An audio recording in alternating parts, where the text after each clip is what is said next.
សួស្តីអ្នកសិក្សាភាសាអង់គ្លេសទាំងអស់គ្នាសូមស្វាគមន៍ជាបន្តទៀតមកកាន់មេរៀនតាក់ទងជាមួយនឹង paragraph កថាខណ្ឌដែលមេរៀនរបស់យើងថ្ងៃនេះតាក់ទងជាមួយនឹងចំណុចមួយឬក៏លក្ខណៈមួយដែលធ្វើឲ្យកថាខណ្ឌរបស់យើងវាមានលក្ខណៈជាកថាខណ្ឌដែលល្អដែលចំណុចនេះជាភាសាអង់គ្លេសគេឲ្យឈ្មោះថា paragraph unity ដែលខ្ញុំបកប្រែវាថាភាពតែមួយនៃកថាខណ្ឌហើយខ្លឹមសារសំខាន់ដែលខ្ញុំចង់បង្ហាញដល់អ្នកសិក្សាទាំងអស់គ្នាតាមរយៈវីដេអូនេះចំណុចដំបូងគឺខ្ញុំនឹងចាប់ផ្ដើមជាមួយនឹងការផ្ដល់និយមន័យនៃ paragraph unity ហ្នឹងហើយបន្តមកទៀតគឺខ្ញុំនឹងផ្ដល់ជាឧទាហរណ៍ដើម្បីគាំទ្រដែលជួយឲ្យអ្នកនរគ្នានឹងយល់កាន់តែច្បាស់អំពី paragraph unity ហ្នឹងហើយនឹងជាចុងក្រោយគឺខ្ញុំនឹងផ្ដល់ឧទាហរណ៍ជា paragraph ជាកថាខណ្ឌតែម្ដងចំនួន2ដែលកថាខណ្ឌទាំងពីរហ្នឹងគឺជាកថាខណ្ឌដែលវាអត់មាន unity ទេ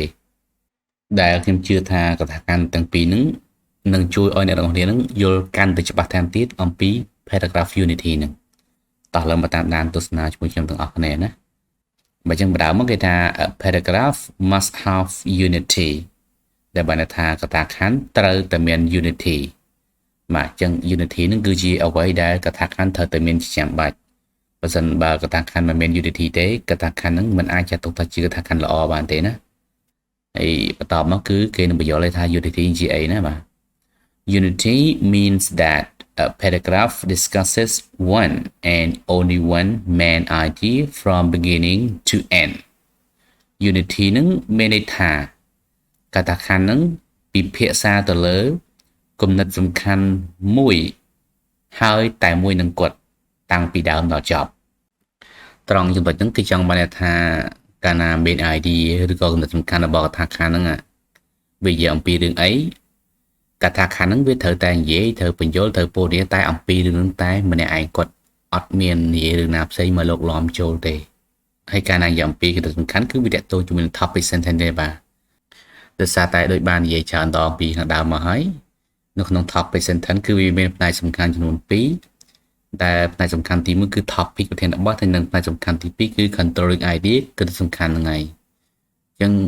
យើងចង់ដឹងថាគំនិតសំខាន់របស់វានិយាយអំពីរឿងអីគឺយើងមើលទៅលើ controlling idea ទៅណាតែណា controlling idea គេថាម៉េចអាហ្នឹងគឺជាគំនិតសំខាន់របស់វាហ្នឹងហើយហើយនៅពេលដែលគំនិតសំខាន់របស់វានិយាយអំពីរឿងអីគឺយើងនិយាយតែប៉ុណ្ណឹងបានហើយណាអត់និយាយពីអ្នកផ្សេងអត់និយាយពីរឿងផ្សេងទេឥឡូវខ្ញុំឲ្យឧទាហរណ៍ topic sentence ចំនួន1ដែល topic sentence គឺជា topic sentence របស់កថាខណ្ឌដែលខ្ញុំបាននិយាយពីវីដេអូខាងដើមរួចហើយណាចឹងដោយសារតែកុំឲ្យវីដេអូនឹងវាវែងពេកហើយនឹងវាចំដែរខ្ញុំអត់បានដាក់ជាកថាខណ្ឌទៅមុនមកទេណាខ្ញុំលើកយកតែ topic sentence មកតែប៉ុណ្ណោះសម្រាប់វីដេអូទៅមុនរបស់វាខ្ញុំបានដាក់ link នៅក្នុង description ខាងក្រោមណាអ្នកនរអាចចុចទៅទស្សនាតាម link នេះបានណាបាទចឹង topic sentence ហ្នឹងគឺគេថា flight attendants must have 3 important characteristics ដែលបានថាអ្នកបម្រើតាមយន្តហោះត្រូវតែមានបុគ្គលិកលក្ខណៈសំខាន់ចំនួន3ដែលនៅក្នុង topic sentence មួយហ្នឹងផ្នែកសំខាន់ទៅពីរបស់វាគឺ topic គឺ flight attendants ហើយនឹងកន្លែងចាប់ពី must have នេះទៅបាទគឺ must have 3 important characteristics ហ្នឹងអាហ្នឹងគឺជា controlling idea គឺជាគំនិតសំខាន់ហើយណាចឹងគំនិតសំខាន់របស់វាគេថាត្រូវតែមានបុគ្គលិកលក្ខណៈសំខាន់ចំនួន3ហើយកាលណាកថាខណ្ឌវាមាន topic sentence បែបហ្នឹងបានថាខ្លឹមសារដែលយើងត្រូវរៀបរាប់ក្នុងកថាខណ្ឌហ្នឹងវាត្រូវនិយាយតាក់ទងតែអំពី flight attendant តែប៉ុណ្ណោះអត់និយាយអំពីអ្នកណាផ្សេងរបបផ្សេងទេហើយខ្លឹមសារតាក់ទងជាមួយនឹង flight attendant ដែលយើងត្រូវនិយាយគឺ 3 important characteristics បុគ្គលិកលក្ខណៈសំខាន់ចំនួន3យើងនិយាយតែអំពីបុគ្គលិកលក្ខណៈតែប៉ុណ្ណោះហើយតែចំនួន3តែប៉ុណ្ណោះអត់និយាយអំពីអីផ្សេងចំនួនផ្សេងទេយើងអត់ទៅនិយាយអំពីប្រាក់ខែយើងអត់ទៅនិយាយអំពីឯកសណ្ឋានយើងអត់ទៅនិយាយអំពី training ទេណានិយាយទៅគឺក្រៅពី characteristic គឺយើងអត់និយាយទេណានិយាយតែ characteristic តែប៉ុណ្ណោះបុគ្គលិកលក្ខណៈហើយចំនួនក៏អញ្ចឹងដែរបាទគេថាមាន3គឺនិយាយតែ3ទេអត់លើសពី3ហើយនឹងក៏មិនតិចជាង3ដែរណាត្រូវតែនិយាយអំពីតែបុគ្គលិកលក្ខណៈហើយចំនួន3ដែលបុគ្គលិកលក្ខណៈទាំង3ហ្នឹងតាមយកកថាខណ្ឌមួយហ្នឹងបើសិនបើអ្នកនរគ្នាបានមើលវីដេអូនេះប្រកាសជាដឹងថាគេដាក់មកចំនួន3ទី1គឺ friendly រួចរាយរាក់ទាក់ទី2គឺ self confident មានជំនឿជាក់លើខ្លួនឯងហើយនិងទី3គឺ physically strong មានកាយសម្បត្តិរឹងមាំអីខ្លឹមសារដែលគេពោលហ្នឹងគឺអត់មានអីខុសពីហ្នឹងទេណាបាទនិយាយតែប៉ុណ្្នឹងទេដែលកថាខណ្ឌមួយហ្នឹងគឺជាកថាខណ្ឌដែលមាន unity ណាបាទ បាទចឹងតកតងជាមួយនឹងនិយមន័យ Unity ហើយនឹងការផ្ដល់ឧទាហរណ៍និងការបញ្យល់គឺខ្ញុំមានតែប៉ុណ្្នឹងទេឥឡូវជាបន្តទៅគឺខ្ញុំនឹងនាំអ្នកនរគ្នាទៅមើលកថាខណ្ឌចំនួន2ដែលជាកថាខណ្ឌពេញលេញតែម្ដងប៉ុន្តែគឺជាកថាខណ្ឌដែលអត់មាន Unity ទេតោះឥឡូវមកមើលកថាខណ្ឌទី1ណាបាទសម្រាប់កថាខណ្ឌមួយហ្នឹងបើសិនបើអ្នកនរគ្នាចង់បង្ហាត់ការអានប្រែអាចសាកល្បងបញ្ចុះវីដេអូហើយធ្វើការអានប្រែខ្លួនឯងសិនក៏បានដែរឬក៏អ្នកនរគ្នាអាចស្ដាប់ខ្ញុំអានប្រែយកមកក៏បានដែរបាទកថាខណ្ឌរបស់យើងគឺមានចំណងជើងថា California រដ្ឋ California របស់សហរដ្ឋអាមេរិកណាបាទដែលកថាខណ្ឌគឺវាមាន9ប្រយោគនេះវាមានលេខប្រយោគរបស់វាណាតោះចឹងតាមដានជាមួយខ្ញុំបងប្អូន California is a state with every type of geography រដ្ឋ California គឺជារដ្ឋមួយដែលមានភូមិសាស្ត្រគ្រប់ប្រភេទ It has mountains where you can enjoy the winter sports of skiing, snowboarding and snowshoeing វាមានភ្នំដែលអ្នកអាចរីករាយជាមួយនឹងកីឡារដូវរងាដូចជាកីឡា jet ski កីឡា snowboarding ហើយនិងកីឡា snowshoeing ជាដើម It has deserts where temperatures can reach 110 degrees Fahrenheit 43 degrees Celsius in the summer វាមានវាលខ្សាច់ដែលជាទីកន្លែងដែលសីតុណ្ហភាពនឹងអាចឈានទៅដល់110អង្សា Fahrenheit ដែលត្រូវជាមួយនឹង43អង្សាសេនៅក្នុងរដូវក្តៅ It has beaches where you can surf, swim and fish វាមានឆ្នេរដែលជាទីកន្លែងដែលអាចធ្វើការជិះរលកហែលទឹកហើយនិងស្ទូចត្រីលេង It has forests where the world's tallest trees grow វាមានព្រៃដែលជាទីកន្លែងដែលមានដើមឈើខ្ពស់បំផុតរបស់ពិភពលោកដុះនៅទីនោះ Finally, it has farmland where a lot of the nation's fruits and vegetables grow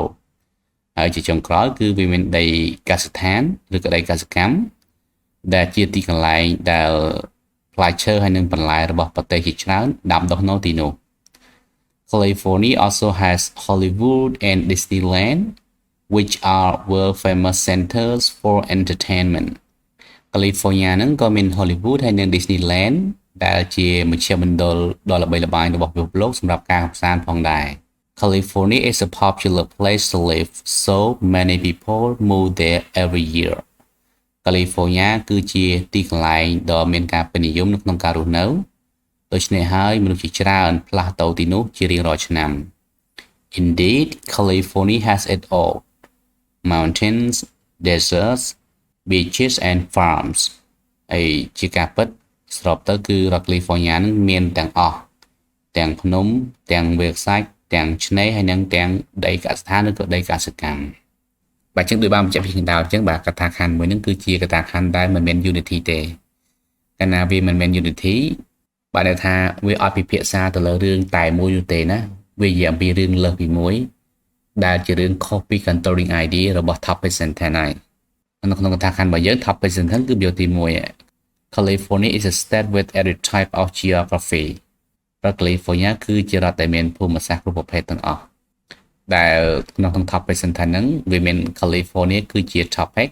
ហើយនឹង controlling idea ដែលជាគំនិតសំខាន់របស់វាគេថាវាគឺជារដ្ឋដែលមានភូមិសាស្ត្រគ្រប់ប្រភេទអញ្ចឹងខ្លឹមសារសំខាន់តាក់ទងជាមួយនឹង topic California ដែលគេនិយាយគឺភូមិសាស្ត្រដើម្បីឲ្យកថាខណ្ឌមួយហ្នឹងវាមាន unity គឺវាត្រូវនិយាយតែអំពីភូមិសាស្ត្រទេណាអត់អាចនិយាយពីអ្វីផ្សេងទេតែនៅក្នុងកថាខណ្ឌមួយហ្នឹងគឺវាមានប្រយោគ2ដែលជាបញ្ហាពីព្រោះវាអត់បាននិយាយអំពី geography ទេណាគឺប្រយោគលេខ7ហើយនិងប្រយោគលេខ8ប្រយោគលេខ7ហ្នឹងគេថា California ហ្នឹងគឺវាមាន Hollywood ហើយនិង Disneyland ណាដែល Hollywood និង Disneyland ហ្នឹងមិនមែនជា geography ទេវាជា world famous centers for entertainment ណាវាជាមជ្ឈមណ្ឌលកម្សាន្តដ៏ល្បីល្បាញលំដាប់ពិភពលោកជាងវាមិនមែនជា geography ទេណាវាខុសពីខ្លឹមសារនៅក្នុង controlling idea ណាហើយសម្រាប់ប្រយោគលេខ8គេថា California ហ្នឹងវាជាកន្លែងដ៏មានការពេញនិយមសម្រាប់ការរស់នៅដែលជាមូលហេតុធ្វើឲ្យមនុស្សផ្លាស់ទៅទីនោះជារៀងរាល់ឆ្នាំបាទអញ្ចឹងគេថាវាជា popular place វាជាទីកន្លែងដែល popular place ហ្នឹងគេចាត់ទុកថាជាកន្លែងទូទៅទេណាបាទមិនមែនជា geography ទេអញ្ចឹងអាហ្នឹងក៏ជាខ្លឹមសារដែលខុសពី controlling idea របស់ topic sentence ដែរណាបាទអ្វីដែលចាត់ទុកថាជា geography នេះវាមាន mountains វាមាន deserts វាមាន beaches និងវាមាន farm ហើយប្រយោគលេខ2របស់យើងនិយាយឃើញវានិយាយពី mountain វាជា geography ណាហ្នឹងតាមត្រូវល្អហើយ Biểu lý 3 còn chẳng nó bao nhiêu pi desert chia chia ở coffee ấy. Biểu lý 4 nhiều pi beaches này smart có chia chia ở coffee đấy. Để phía nhiều pi forest có chia chia ở coffee đấy. Hay năng biểu lý 6 nó cứ nhiều pi farmlandដែលក៏ជាជាកាហ្វេដែរចឹងបញ្ហាតប្រយោគលេខ7និងលេខ8ទេបាទចឹងសារកតាខណ្ឌមួយហ្នឹងបើយើងដកប្រយោគលេខ7ហើយនិងប្រយោគលេខ8ចេញទៅវានឹងក្លាយទៅជាកតាខណ្ឌដែលមាន unity វិញហើយបាទក្លាយទៅជាកតាខណ្ឌល្អហើយតោះឥឡូវយើងមកមើលកតាខណ្ឌទី2តែក៏ជាកតាខណ្ឌដែលអត់មាន unity ដែរបើចឹងអ្នកនេះអាចសាកល្បងបញ្ឈប់អានប្រាយហើយនឹងធ្វើលំហាត់ទាំងខ្លួនឯងទៅតើប្រយោគមួយណាដែលជាបញ្ហាដែលជាប្រយោគធ្វើឲ្យកតាខណ្ឌហ្នឹងវាអត់មាន unity ណាតោះចឹងសង្ឃឹមថាអ្នកទាំងនេះបានសាកល្បងធ្វើខ្លួនឯងចុះបាទឬក៏បើមិនបានធ្វើក៏មិនអីទេបាទយើងអាចសាកល្បងមកមើលជាមួយខ្ញុំទាំងអស់គ្នាណាបាទកតាខណ្ឌទី2នេះចំណងជើងមួយវា title របស់វាគឺ nurses លេនុបដ្ឋាយិកាឬក៏អ្នកថែទាំអ្នកជំងឺហើយកុំឲ្យវិញតទៅខ្ញុំហៅវាថា nurse បាទខ្លីស្រួលហៅ A nurse should have at least 5 characteristics nurse គួរតែមានយ៉ាងហោចណាស់បុគ្គលិកលក្ខណៈចំនួន5 First he or she must be a caring person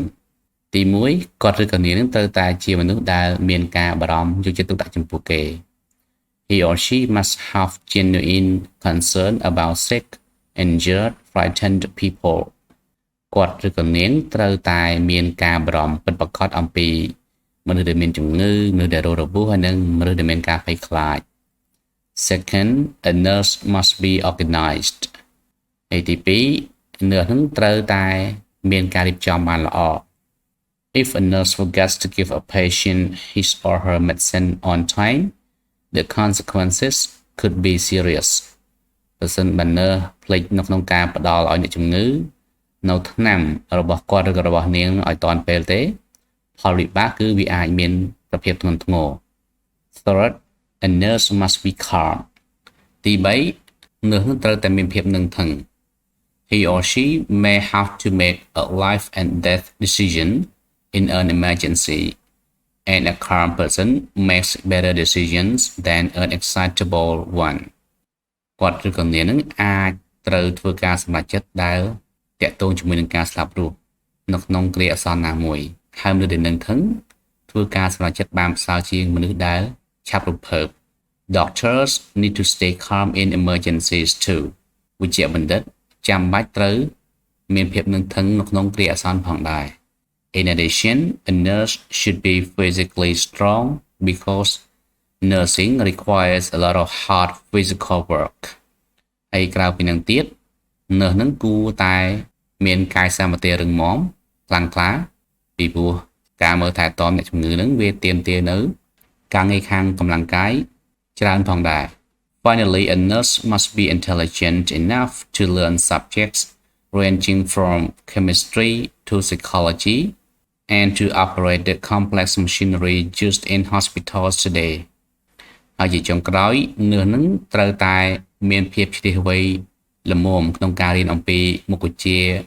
រាប់ចាប់ពីគីមីវិទ្យារហូតដល់ចិត្តវិទ្យាទៅហើយនឹងដើម្បីប្រតិបត្តិការឬក៏ដំណើរការម៉ាស៊ីនដ៏មានភាពស្មុគស្មាញដែលត្រូវបានប្រើនៅក្នុងមន្ទីរពេទ្យសពថ្ងៃនេះ There is a shortage of nurses today so they earn good salaries មានកង្វះខាតនឿសសពថ្ងៃនេះដូច្នេះពួកគេទទួលបានប្រាក់កម្រៃច្រើន In brief nursing is a profession for people who are caring organized calm strong and smart សរុបសេចក្តីមកឬក៏និយាយខ្លីមកការមើលថែទាំអ្នកជំងឺនឹងគឺជាវិជ្ជាជីវៈមួយសម្រាប់មនុស្សដែលមានការយកចិត្តទុកដាក់ពីគេមានការរៀបចំល្អមានភាពនឹងថឹង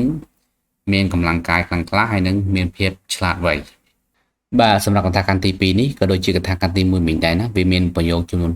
2ដែលជាប្រយោគចាក់ប្រធានបទជាប្រយោគដែលធ្វើឲ្យកថាខណ្ឌរបស់យើងនឹងអត់មាន unity ណាគឺប្រយោគលេខ8នេះដោយសារតែប្រយោគលេខ8នេះគឺគេពោលនៅអំពី doctors វិជ្ជាប្រធានដោយសារតែ topic របស់យើងប្រធានបទរបស់យើងគឺយ៉ាងពី nurse អញ្ចឹងយើងអត់ចាំបាច់ទៅធ្វើការរៀបរាប់ពោលនៅអំពី doctor ទេណាហើយនឹងមួយទៀតគឺប្រយោគលេខ11ប្រយោគលេខ11ហ្នឹងគឺបើយើងនិយាយទៅវាយ៉ាងពី nurse ដែរប៉ុន្តែខ្លឹមសារយ៉ាងពី nurse គឺវាខុសពីខ្លឹមសារនៅក្នុង controlling idea នៅក្នុង controlling idea គឺយ៉ាងពី 5 characteristic ណាបុគ្គលិកលក្ខណៈរបស់ nurse ចំនួន5 ដល់អប្រយោគលេខ11នេះគឺវាអត់ញ៉ាំពីបុគ្គលិកលក្ខណៈទេណាបាទវាទៅញ៉ាំពីកង្វះខាតហើយតាក់ទងជាមួយនឹងប្រាក់ខែទៅវិញណា